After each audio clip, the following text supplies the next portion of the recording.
বিসমিল্লাহ অটোডোর and furniture house মৌচাক থেকে একটু সামনে এগিয়ে আলমের 1 নম্বর পচা সাবান যে ফ্যাক্টরি আছে তার পাশেই।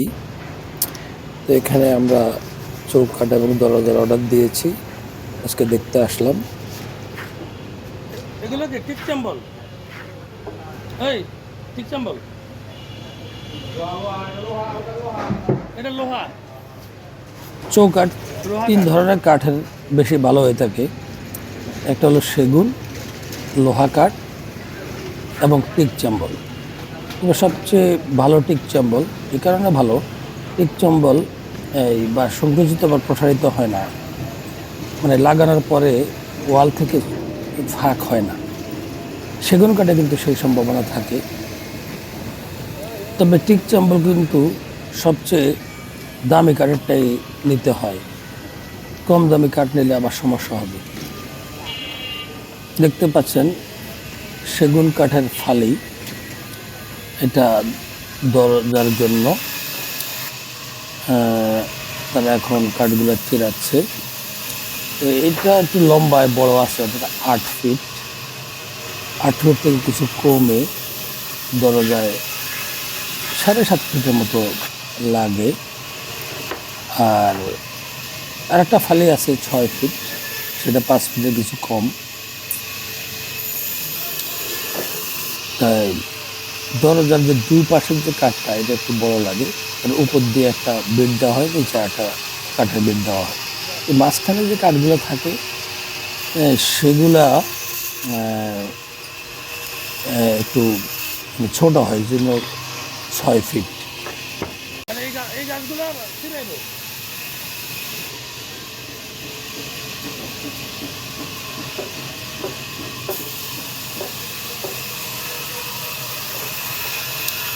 দরজার জন্য মাঝখানের কাঠগুলোই নেওয়া হয়, চারপাশে কাঠগুলা ছেঁটে ফেলে দেওয়া হয়। ফেলে দেওয়া হয় না, সেটা আবার অন্য কাজে লাগে। যেমন ওই যে খাটের পাশে যে কি বলে এই হাইসা, খাটের পাশে এই হাইসার কাজে ব্যবহার করা হয়। অর্থাৎ দরজার জন্য ভালো ভিতরের যে কাঠগুলো, ওগুলা নেওয়ার পরে সাইড যেগুলো থাকে এগুলা অনেক ক্ষেত্রে শোকেস বা সাধারণ যে ফার্নিচার আছে আমরা যেগুলো কিনি, ওগুলো কিন্তু অ্যাকচুয়ালি ভিতরের মূল যে কাঠগুলো আছে ওগুলো কিন্তু দেয় না। এই কাঠগুলো, সাইডের কাঠগুলোই ওখানে ব্যবহার করা হয়।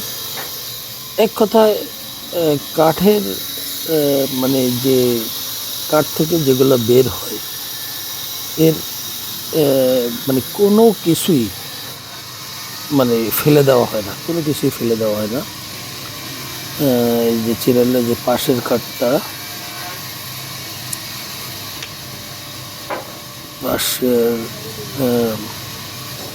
তাই অর্থাৎ কাঠের যে গুঁড়ি, মানে এই যে কাঠ চিরানোর পর যে গুঁড়োগুলো বের হয়, সেই গুঁড়োগুলো সেগুলো কাজে লাগে।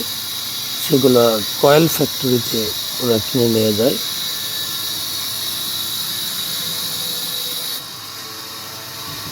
এখান থেকে কয়টা কাঠ দেবে? এখান থেকে কয়টা নেবে? আপনারা 3.5 পাইবেন, 2-3টা যা পাই, 2-3টা বা 4টা যা পাই সারি।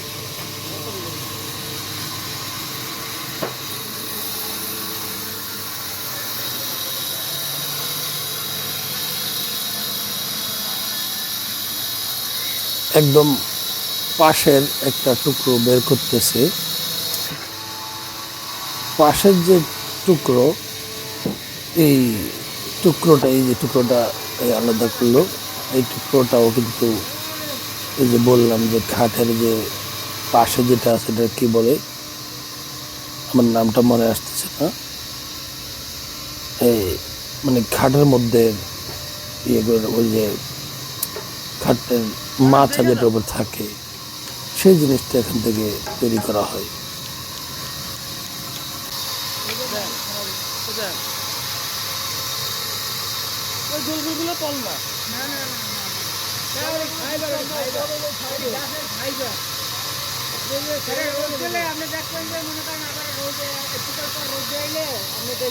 আমি দেখাই দিই আপনার ক্যামেরা দিকে ওই যে সাদা অংশ দেখেছেন না, ওই সাদা অংশ নিচে নিচে এই যে সামনে দিকে ফল ওইটা আমি নিচে সাইড ধরবো ওটা চলে যাবো।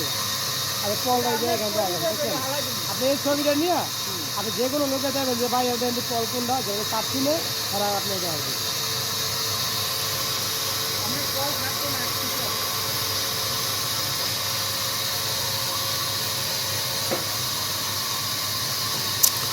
সাইড থেকে কাঠগুলো ছেটে যে কাঠের পিসগুলো পাতলা পাতলা বের হয়, এগুলো কাজে লাগে।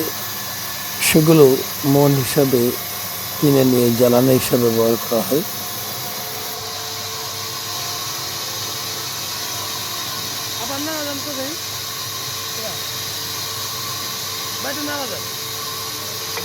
কাঁচা কাঠ দেখতে কেমন দেখুন, মনে হয় এটা সারি কাঠি।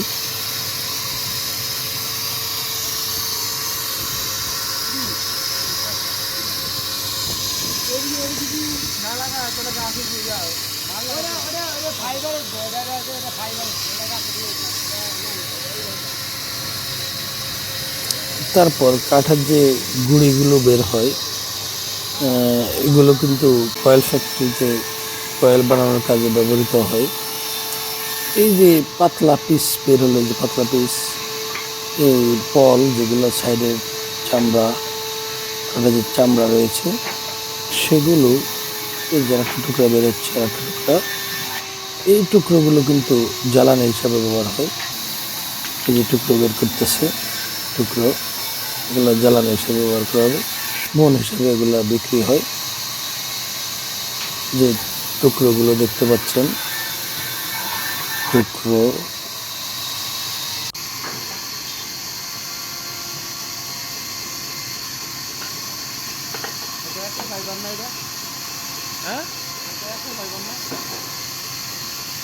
এটা তো ইয়ে শাড়ি না তো, টাকা টাকা মনে হয়।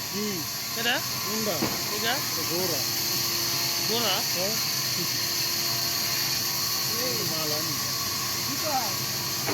টাকা টাকা লাগে যে, হ্যাঁ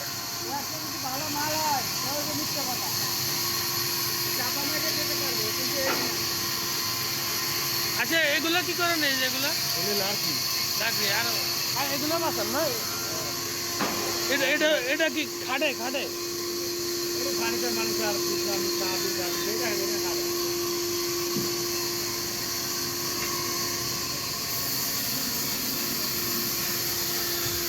তো কাঠের ব্যাপারটি কিন্তু এটা সাধারণ মানুষের পক্ষে বোঝা সম্ভব না। যারা কাঠ বিশেষজ্ঞ আছে, ব্যবসা বাণিজ্য করে, তাদের সাথে আমার আলাপ হয়েছে। আমি একজনকে ভিজিটও করিয়েছিলাম। সে বলছে যে কাঠ চিরানোর পরে সে বুঝতে পারবে না। সে বুঝতে পারবে যখন দরজা ফিটিং করা হবে, মানে কাঠগুলো একত্র করা হবে, তখন রান্দা করার পরে যে সে কাঠটা দেখলে তখন সে বুঝতে পারবে। তখন যদি কোনো কাঠ সমস্যা থাকে তারা চেঞ্জ করে দিবে, এই প্রতিশ্রুতি দিয়েছে।